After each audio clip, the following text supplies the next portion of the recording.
та намын дараагаар ажиллаж байх үед тань одоо танаа нам өөрийн гэсэн байртай болж чадах болов өмнө ирэх барьж явах үедээ бүр уул нь бол ямар байртай болж болох байсан баг. Шинэ байр барих санаачлаг үйл ажиллагаа бол явагдаж ирсэн. Харамсалтай нь тэрийг босгож чадаагүй тийм ээ. Тэгээд өнөөдөр яг зөвхөн намын байртай болох боломжийг бол бид судалж байна. Яг өнөөдөрт бол бид нар одоо намын байр маань бол одоо боломжийн байранд үйл ажиллагаа явуулж байгаа. Хөнгөлөлтөө төрөөсийн нөхцлөөр одоо ингээд тэр байранд байрлаад үйл ажиллагаа явуулж байна. Ер нь цаашдаа бол мэдээж одоо доктортой үйл ажиллагаа явуулахын тулд нам бол өөр ингэсэн байртай болох ёстой.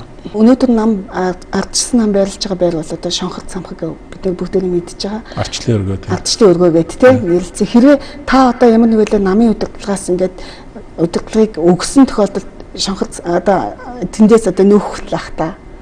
Үгүй л дээ.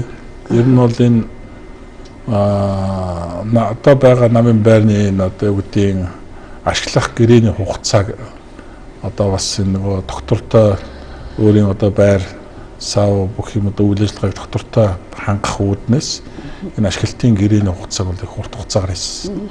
Тий.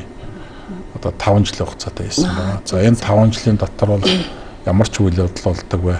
Энэ байранд бол арчсан доктортой үйл ажиллагаа явуулнаа. Хоёрдугаарт бол би одоо ямар ч байсан намаа дараагийн сонгуульд ялалтанд хүргэж чадна гэдэгтээ эргэлздэг.